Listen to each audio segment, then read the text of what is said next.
Yina wa hane yete se prophet Badu Kobi ehia na masabrain de ode to aduro nkraduro kura adie no eye ne den ama enam so ama woton na asore dan kese an woton na asore dan na abusuafo de ne ebeba eye prophet Badu Kobi a okuta ansore mane ade akese a ema no be edi prophet Badu Kobi the whole Ghana an waji ni din no obeton na asore dan ahia no because yenim say eyi a otimi checkers more than 200 cars the man na sorry man na dofo na de na beba eye prophet Badu Kobi watimi ton na sorry dan adenti ehia no na abusuafo according to church members ni bi no any sources ya reach your headquarters no e kire say enye hia no nko na oton na sorry dan no na mum ensem bi a wagina na sorry dem akeka kire ewiase nyina na church members no abusuafo e ka ho e na ama me no wo kase udru prophet Badu Kobi asori dem a ni church members nyina no omo abo ahwete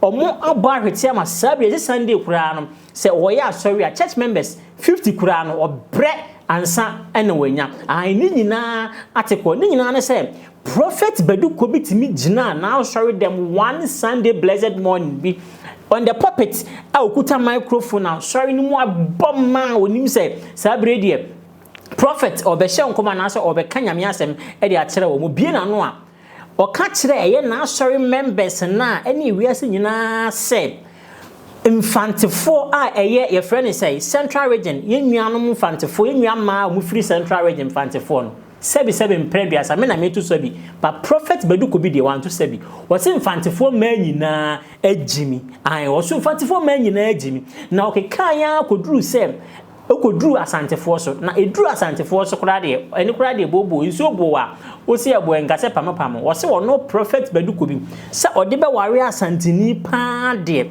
anko betwa ne be ma e de ama abochi e de ayesuya ai atoto e wo kwan ho nti wono pa de kire se ode be ware asantini ne de debi da eti ogina na asori dem kansa nsem ni nyina na ne we fini ho se sa asori dan ogina mu no dodo na ya infantefo dodo na ya asantefo dodo na ya ayigwefo bi wada asantefo bi e wade ayigwefo babusuafo ensem a prophet Badu Kobi kan no ani enyan. I know Mama Gloria will have life, but should anything happen that me to marry a Ashanti woman, let me tell all of you why. Yeah, there's a problem they say Asante Nkai. Do you know that? When you marry an Ashanti lady, you have imported problem. Who will Ashanti what to craft or how am I? Maka, I'm telling you the truth. I've done research over the years. Ashanti woman, Ashanti though FANTI ladies sometimes are foolish, but Ashanti, no.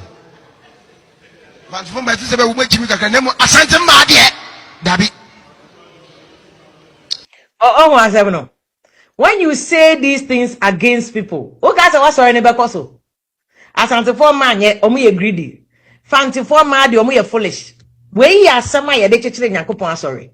We are someone ye de chechire Nyankopon sorry ana. Na so asori ne kofo mo a na who cause am. Enye obi ana ye wa no asem. Let me repeat again to you. We are FANTI and why careful. It's sad. It's sad. The men of God there was someone anka mo kan Nyankopon mabom. Mo na nka se de Paul ba na obi krase onye Nyankopon dia o hwe mo ne ye na nipa na beje Nyankopon dia ne de momom na mo pampam Nyankopon ma. Tie. And listen, and they will go back to why I saw in the coffin. No, when you say this about a man, so the call sorry now. Oh, can say ya. Or your Fantini or your Santini or my view. Who can know the Akudo say Maka? Or not so called Obejai. What can Obeja sorry no Obejai. It's sad because they make a maybe do could be me papa preoccupy. In fact, the same way by a demonstration. 1,000 women's march, minimum covenants of what. Eko na sorry one was akuma no ma yeko bro me ami nuaba de la rasela oklu graphic report or be report ke ye bro ne kan ho na sorry for they never apologize Bishop Badu Kobi sorry for bro de la rasela oklu daily graphic reporter e kan ho they never apologize to her. Igbe women are too much of doormat. Igbe fumba dia ye teacher won so do but Ashanti their eyes as ere na wo kasa asem we I before my doormat You have insulted 3 groups of people. Who they are Asante for, who they are come Fanti for, Asante for a greedy, Fanti for Jimmy, I before a doormat. How can you say that? Or suffer? We are a salvation message, no. Then I saw any call for man who blame you be. Bishop, yeah, dear me person was so in ye. Because me say anya hwe kran the sakumo economy no kwa benefit from what so no. But one was him. Me say asem when Bishop Badu Kobi friend me now person ko nya me kasetia. Say then I me say me organize demonstration. But you don't do that. Say the a part of Ghana. Yes, buy or buy so ya shawo ni tutu ni kra no. Enkofo ko tata no cause the on to border no. Oni kan the onya bone da no oni kan to bo no. He protected women. What the ma beto or platform puppet so and just say some ma I before my doormat and FANTI months wage me as anti-force you greedy. Now why your research? Or research no ne? It's sad. My ma politicians involve you in the salvation message because now point you man a social politics. A social bishop but I praise us or any best answer and also. Because media minimum they are all to me yeah. And I praise our sorry message and also but and also be careful about the original puppet to swabeka because Asante for Mao Fanti for I before man or cassette or munina we are Ghana for me and Yakupoma they deserve to be preached the salvation and yes yeah back cassette or more into a bit one of belonging to all these categories now or maybe so me yasa so any one niema we nyina because nka Badu Kobi na so any ko je say ono kwa na eche nkofo sika ono na eche nkofo sika ha Munshe TV message so subscribe ya obe subscribe no like na wo do adwenkyere nso comment section ho e de amaye afa de akurase waka na onweye ono ankasa baabonten abeka nsem atunanum tuwa kyerɛkyerɛ mu de ntia o say o ton na asɔre dan na say wo firi baby a asɔre dan no ɛwɔ no na o kyerɛ mu no abusuafo ntete na bonten de bedru ye headquarters ha no kyerɛ sɛ ampa asɔre dan jeya no oje mu anti ukuta kakra bi ana sɛ kakra wɔ nsɛm a wopɛ bi de aye warehouse ne saa ala na asɔre ne de ɛso efe I think say gallery bi to aso ne ade wo betimi enter the DM na kyerɛ sɛ wakɔ akɔgye asɔre dan na nso wo de aye ade a wopɛ nti oba bonten aba be ka ɛho asɛm sɛ ampa asɔre ne nyankopɔn ene man sika man adwene man de kɔtɔ asase si na sorry dan si so sa nyankopon na e ka kire ne se eye baabi a waduru no onfa mpem asori dan wonya asori dan ho kora nko nyankopon na e ka se o e kire prophet Badu Kobi an won de nyame kasa wote an hye wono otimi hye nkom we be president we be se kire se prophet Badu Kobi de e kurom ha mo amunim ne de munim se waji ne din pa enti oba abonten abetu nanum tuo se de e koso ankrofo kikan e bia no kora e binya no kora na no kora wom ni se nyankopon e na aka kire se asori no wonje mu unse so hwa me as a person me be kan kire ewiase about any abia men sorry ma de you say board of trustees na nyame akasa kire me say baby it say uko Genesis o say nyame kasa kire Isaac to ebra wa ha otu ye no atamfo ba ho enti Isaac efri ho na o sako ba bi efre no Sitnak na nyame saka nso ntu ebra o say tu ye no atamfo sorry tia no na nyame kan sa fro no nko Rehoboth nti nyame na onene nam no Esek Sitnak Rehoboth ti nyame ne chense kwaha enti nyame na de yakosa komo no estate na afedie obeka kire me say mumfiri ha ena misaka chense ne sade beja ha de aye branch na bibi o se me nka asa nkyerɛ wo je bibie mo na momfa nko relocate to another place asa mo nyina ni tinya say we be say me je bibi mu abedi ana me je no because me life no enye aso dan sika na me de betena I am beyond that me obia minibia I can cope me obia I can cope so how come say me better so dan dia na say yes me di kotua me car na say you see me wo baby na me na san ache oye ba me do no enti Ghana for kasaba ma yedi enti na me nkasenti ano no ye find a bright me na nanti ache ya that together ya sorry together ya two coin together ya a whole lot of things by ya nyen your maboni ba kokora together bi oni obi na ma anti wobeti afre no na ono ankasa be kasa enti me ba me na nanti ache na oba me nchen na ye beto aba no na me ye ade for constituencies na me ne eye bi But when to me uncle the rest was say daddy with me or shada can some crash empty make us say no cre or say I say my muse will be your rules and then till them say no cre and I'm Jan ho because now no our break because we had to go through all the 276 constituencies. And Ejumana easy. I had all guys with him and with me moving. And you do point say na Miss Mate. And Nancy Obama China or Kasha daddy. I said, now, we are call or be a call, be say, like, Sikasembinam, so yeah, after the elections, there's a lot we need to just put right. But, me to me, Nioma say, and you may buy me some in terms of business, then I get it solved. I said, on also Jane say, that Bressam say, yeah, just so the animal day, I could relocate here. Or Jane said, then deaths, but no, me and Fenya Misika, enquire deaths, meaning Yamisika. Relocation. Sana or catch me. Sana esa meye.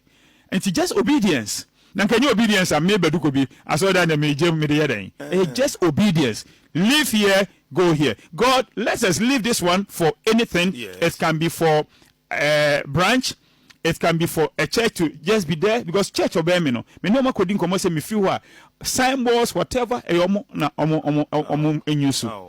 Enti me no mo kura kasa de nyina me free her mo cars betia be park enti nya de me James me jemo de akodi dia na me de me no or death be no God's work me baby yes na by my settle say God's work and God's work any other thing is secondary. We call it diversification. Enti business am nyina na me koya still me nya me juma. That is how I have lived, and that's how I will live. Okay. And you know, it's God's work, and it's just relocation. Moon free her, na mon kwa. In a mention, the affair will be a yami watch me mu. But what I want you, wouldn't even continue yamisi yen free her. Inti, Metio man for Casam say, men can he, Omokasa, natural, you're free on Yamia share new yama. Now, video be says, Papa de Norcan, wouldn't be a walker. Enti metis osofobi na Badu Kobi ya kan so mfiri nyame ofiri nyame a me se enya hwe wo de ofiri nyame ene onyankopon ko me so me ye me nyame djuma daachi hwan le bobu aten nyame aha enti relocation e benya baso abebaso ye be free ho ye be free ho enti se wo beton se wo de beche o ya woni nyame e be nyankopon tem asem but ono de o ka chem say clear everything. And whatever comes out of here, go and relocate so place. Nti we no ya kwaye Bible mu asem na obi say nyame ma no free.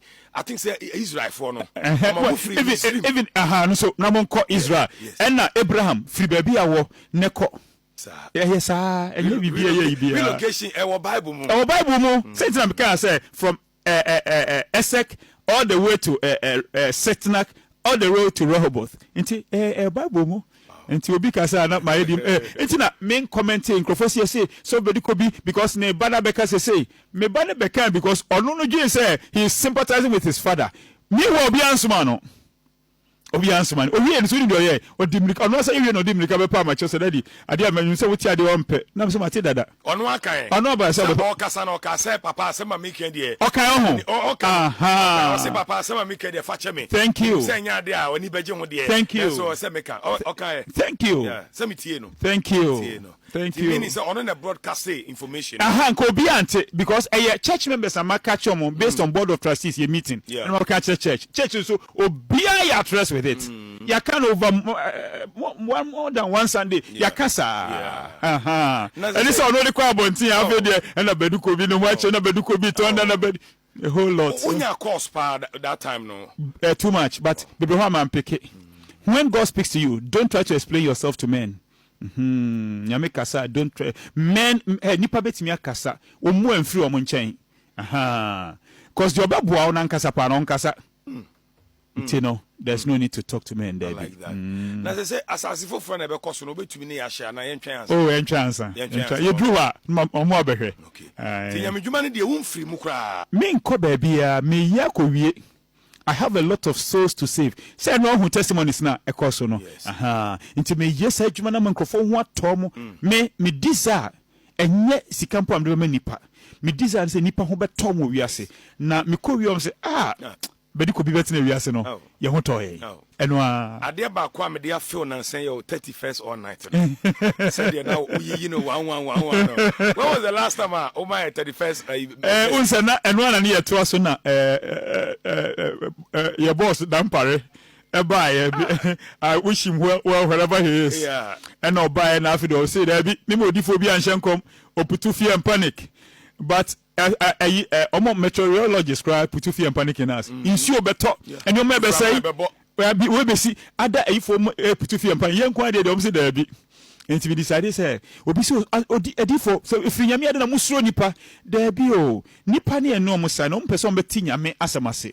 Enti sadia men kasa first no 1st January me kasa enti so nanka first you after 12 no you first that meti ya kasa wonti menya mehwe but you see edu bia obi de mrahya ne nsa na odi agro obe hawo o manya medjuma wonti menya nko enti no by wisdom no me twena first no bakede na first anwumredura masha me nko me kom ba bi adam so na MPP fo ya na power what ya say o premier ya mi ade no say MPP ala mani pa be ewe de busa ne say wo de utimi hye NDC honkom kese efiri say political party NDC efiri Fourth Republic eba ni nyina no enkoma kese a wo hye efa de obedi president hu bia wo hye de ma de National Democratic Congress and NDC for wo hye enkoma omo ema ne be mo bedi president ni ade na sabre omo na agye wumu ama obotom aye hweta yi ana say friend is His Excellency John Dramani Mahama Baye no yi nani ama wa sabre nti na wo fa ho de aton wa sorry na na say de and o kire mu say debi His Excellency John Dramani Mahama de say usia na bonten a na wada na se ama no efi say ade a His Excellency John Dramani Mahama ayama no so ka se odi ho adanse a heaven and de bekwa kopi wa boa no pa. The truth ne say Ghana for news as me na me de to be eda enye say presama me nimu no ana ye kama ana bibinti na me kasama no presama na me nimu no 2000 ana me share Hong Kong that na me yin so MP mpo na me erade na me so share Hong Kong say e kire ne cousin bi say wo busu ni bi e friend John Mahama ba be di president e wo church public that na ni social media na me share Hong Kong no tinansa presama sa ba back no no nkasa ba church e be ka asem video tape no da ho metimi di abro na me share ne kom no okoka kire no say papa odifo bia ka chanso wa di president no so unim komode wo ho bedi aduane na odifo na bia komode no na order na oka sa asam no enti oka sa asam ne de to ho. Now fast forward 2007 here is Professor Mills coming to look for me enti oba me nchen no ene edi nkomo na me ka kire say one MP baako me mboni din but oti obehu say Badu Kobi na eka asemi enti omba mche na me ka kire say prof Opesa winning 2008 elections because 2008 elections na Akufo-Addo dia Opesa winning osia na so Opesa winning dia ni just offer MP na efreno John Mahama no enti hola nkomhye nyama me share no afi de Eiii no ho ba me ka che no se da bi prof ono oka mfante enti bitimi nka se no oka mfante minim mfante ka na o se offer president offer John Mahama party no benya problem because Rollins ni dia ni Betty mode idrusu ente no enye yesa na me say ebeye no say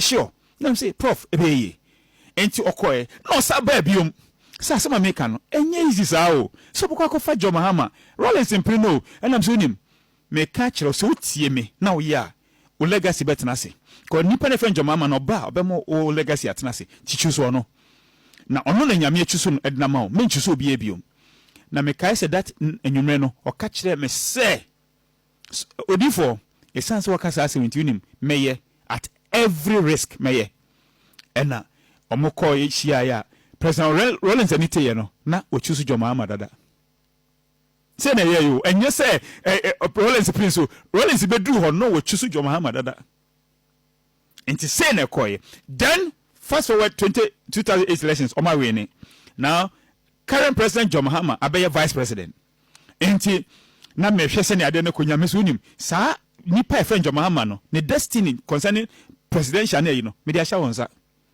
tina Ghana obi akasa me pese me kasa because God in his own wisdom said, I give you the key to John Dramani Mahama. And to be president again, no, many wasam. And obetina son obey vice president, no. And now President Mills yare. Start no, me kone wansa obabe di president no yare. Na okoye neni. Enti me kone hwa ye din komo na ni me din komo bi na maka bompa ya manuma ka chense bibia be kama me kone fio regimanuel ni nyina ye pon Sunday ye pon na me kana me ko enti obedi president no na opesen ka me ba ne ho ewo castle mankoda kosi so ofiri akonya so me fan say president mama pe ba ye pe na mako jubilee me nko obi ani obetena akonya so a wa frame say ya makoda me nya bi da enti no afedi ye kan say me call ye manko oye yanti time dura yare ni ye no eno mu na me nya invitation say nka membra na me ko bompa ye ma no na that particular day no mo hwe me no na Dr. Miles Monroe ono so wawu na ombe frame say membra na be can part of the prayer team manko but na erade na so hyenkom say we say in July then na erade na so hyenkom before the whole church say this particular day na President Mills be wu dey na so no wu ye. Wow. Yes na media man nyansabo akwa no ho and no cracker will be na den ba glorious wave we da busa no enti na me body no enti me hyenkom erade na so hyenkom say July say na President Mills be wu na mko gina kan ye ai enti obi kom omunya hint because or bodyguard be fena dade no mu nyina no mti obi nya hint no kan ye enti that particular day no somebody came to me some person ko na me menye even a call be crab by a day before new wo no call me kan nipa call frame me miss of we say menfi because na mate o masum say sa esi because na esi ma ono wa wie na djuma Emma John Mahama ebeto aso enti nanka mebusa se tamwa erade nam so ka che ne se on chusu Jomama na o ka se Rollins no na wonim se ye papa Atamels on wie na obewu Quentin Fee na mama to aso me ka kire na bra oba me ho counseling yes enti me ka kire ne se so obetfa konya na on wie una so ka kire me o si nyame ma ne din edi 1 day or 2 days krawo akonya no so na o please nyame na okwa ope. I will never forget this statement till I also leave the earth. President Mills enti papa no hu me do no ena omowi ne ye no so no ofeche peso di sika cheme sika m ka che oyembe sho ba manje serious unim ena mi wo bi nso ena two politicians sika there be enti wo hu say am o ka che obi say papa wo ye different sa but man kon ho e castle da do ye nyina man koda because he saw the call. Wow. I didn't want to be part of it. You know, maybe. It only you were your mama. Say, see, I can say, Muntum to say. Yeah, you come, Papa. Oh, yeah, sure. And a man for us say, oh, you woman. Yeah, then I say, Mammy, why? Serious. Ushia na catch and say, so free man Badu Kobi. Another friend me a prophet. Can say a prophet man Badu Kobi. So that was it. Oh. Good nature, do back at you. Wow. Hey. And any penny na say omoda no mochi ama no omoda ni omochi mameda president mama onda ne chi mameda mama lord no onda ne chi mameda onobu abuja rose minister onda ne chi mameda onobu kofi amaboa onda ne chi mameda samije lawyer samije onda ne chi mameda onobu Sam George onda ne chi mameda yo keep bi omoda ni omochi mameda do yo nkrofo bi ndc a minim so mu power nti no afi de mu ya so mu nim yen but bibia o ne bre they can continue but President Mama say obeda ne chema Emmanuel Badu Kobi ebi currency wow ja meti anu masere omuka yes omo forget why e mobo omo fiu biem da bi ntesa you see yako war na de ko ta me ne koye ne se ne omo koye ne se na nyame edi President Mahama destiny say he must come back Badu Kobi you must play a part anso ha osana commission ni bi ato aso ai wona de o to na sorry den o to na sorry den still na yankopon eyi kire no wo same eye chief of staff Mr. Debra de na nsen odi ni birthday yankopon kan na koma eye ni appointees ni bi ebekeka nsem a na ani enyan ye de kire eye apostle me kire Pentecost for panyi for beja asori dem pa chew ne birthday ni asu anye nyina ni ye papa ba akopa eye tete ne mframa hu se wonom na opese oye ofa frankatufo no de ma NDC amanyokuo no se eye His Excellency John Dramani Mahama efiri aban mu aha ono prophet Badu Kobi ni sa de toa so woto na asori dem ni nyina nsensi ho ensi ho a wasa hye ho kom se eye your friend is chief of staff and Mr. Julius Debra wono ena Nyankopon ayi ni se omra medi NDC amanyokuo no de me matena se hu apart from spiritual de me balance de matena se hu natural ni say Ghana here what we call values in terms of say ye pese ye say ya say na say ye ye pese ye say ya say na say ye ye pese ye say na say ye sa values na mbemu dia ene de ye be che okwam and after president mama ekwa the next leader no obeya DB Ghana ha ebe shoku obia ona me hu say after president reset no ona obe revolutionize Ghana in terms of industrialization engineering what sa no no nti eno enam mu ba nti yentwen na eba be see there any peka say NDC betena power che no no kre nyame kasa che me mabeka but the next flabber there meaning from nyame de Julius Debra for NDC MPP there's going to be a shaking. Niger no there's going to be a shaking in MPP. Wow. There's going to be a shaking in MPP. And the time to say it be very soon. There's going to be a shaking. Amen. Abusia for you name say eye asiodin ketia the general mosquito the general mosquito wadema NDC de say general mosquito enka ho say the wasa akapoma na wanwam you name say onam koto the whole of Ghana ye ne thank you tour and yenim de enkrofo e de acha na onam a woda ase na emum no de woda ase say ye to aba e de ma His Excellency John Dramani Mahama any NDC amanyokuo ni nyina say omomno Mr. Ghana Ogusua any thank you to and what that's a region by region. But according to source, him say and Crawford can say a year General Mosquito, Mr. Asiodi Inketia, or ba Ebefa Franca 24 your friend say a sword no and I say mantle no a day ama a NDC amanyokuo say His Excellency John Dramani Mahama if you so anything and one them I say why thank you to and I say why campaign fast say as why we no I say say no minim say prophet bi so ababonten aba be ka say eye general mosquito a we anu twa oti hyew wono oba be di NDC amanyokuo Nyankopon na aka kire no nsese Nyankopon no aka kire prophet no wasa be ka kire eye prophet Badu Kobi say eye Julius Debra Mr. wono ene ba be di NDC amanyokuo nanim sese enya nhya ase no ohene ne ti ase a wonya nwuye no ena sabre ahena nanom ne abusuafo ne royal family omuguso omo eba be prepare akunwa ne hu waka na ade o se nyame na aka wensu Nyankopon na aka ama Nyankopon hu me kakra na yenso on hye ye hu bo se se subscribers be kosoro na yesika mu be yedu ni nyina nso ebe bo ya abusuafo enti prophet Badu Kobi so beton na asori dan so on ton na asori dan uru ade di emu a sika wo ho obeka a kire wo anasa asori dan obeso oton a ne bo ni nyina ode betu anim so on ton so a na wape oba bi na wo de afa aha Aya Munshe TV, yet undiluted news, and a day a brew trending news on say by a church in Pepe, Sanya Etia said Yabaya, Ubenya every updating tea. Message say over subscribe, like it. Never a drink channel so at a comment section was saying some prophecy, can if you Nyankopon ho, and now if you are more a yamu come home. Nina commenting on comment section, I say, ya do what certain be our kind home. Nyankopon ya do more, ye best